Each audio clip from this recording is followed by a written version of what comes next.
I want you to take heart because God will never give you more than you can handle. You ever been told this before? It sounds pretty biblical. God will never give you more than you can handle.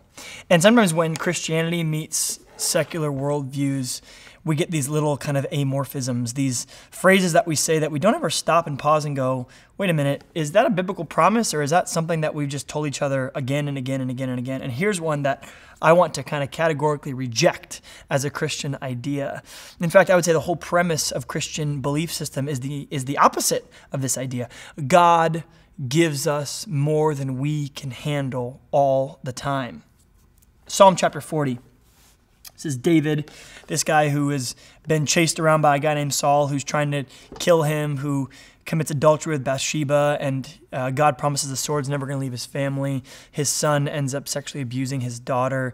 This guy's life is just full of trial and tribulation and brokenness and hurt and pain, and most of it is caused by he himself. And he writes in Psalm chapter 40, he writes this, I waited patiently for the Lord. He turned and heard my cry. He lifted me out of the slimy pit, out of the mud and mire. Then he set my feet on a rock and gave me a firm place to stand. He put a new song in my mouth, a hymn of praise to our God. Many will see and fear the Lord and put their trust in him. Blessed is the one who trusts in the Lord, who does not look to the proud, to those who turn aside to false gods. Many, Lord my God, are the wonders you have done, the things you planned for us. None can compare with you. Were I to speak and tell of your deeds, they would be too many to declare. And I love the amount of passive verbs in that section where David's not helping himself. There's not this biblical concept of like, pull yourself up by your bootstraps because God never gave you any more than you could handle. The victory of the Christian is not found in what we can do, but in who we submit to. Or like foundationally, everything that we do in life, it says that all good things come down from the Father of lights. Every bit of strength that we have, it even says the reason that we believe in God is because God himself has given us a heart of regeneration to turn to him.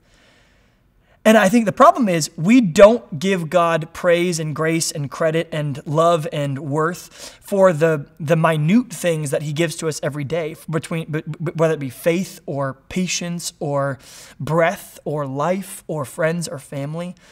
And then when really hard things come along, we believe, well, that's because I worked hard, right? I have money because I work hard. I've got a family because I'm a really patient guy, not realizing that these are all gifts from God. And then when hardship strikes, we have this list of things that God has walked us through the whole time, that God has given us, that we think, you know what, nothing's too big for me. So we start in our Americanized version of that going, man, I can conquer anything. I can figure out anything. So if you're going through a trial right now, just know that there's nothing too big for you to handle.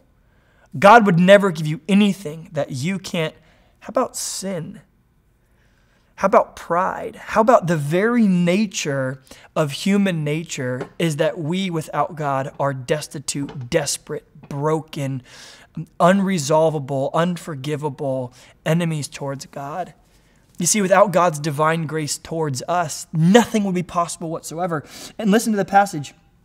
I waited for the Lord. He turned and heard my cry. He lifted me out of the miry pit, out of the mud and mire. He then sets my feet on a rock. He gives me a new place to stand. He puts a new song in my heart. And all those are saying, God, without him, I would still be where? Without God, there is none of this. Like, he doesn't look down in the pit and call us as Christians to tell each other, yell at your friend in the pit and tell them, you can do it. No, right? The victory in the pit is to cry out to God and go, I need you. I don't have hope on my own. I cannot get through this. I will not make it on my own. It is only because of Jesus' finished work on the cross that we're able to call it to our God, who then can rescue us from all these things. You see, God gives us more than we can handle all the time. Do you want to know why? Because it puts a deep dependence on him. God's put us in a season right now of deep dependence, of deep brokenness and hurt and pain and despair. Why? I'll tell you what comes out of that is a deep understanding of how much we need Jesus, of how much we need to be saved, of how much we need to just surrender our life. So if you've started to believe this idea that there's nothing that's too big for you to handle, just remember, the only way we can stand with that confidence is because of the God that lives in us, who has brought us through out of the miry pit. We'll see you tomorrow.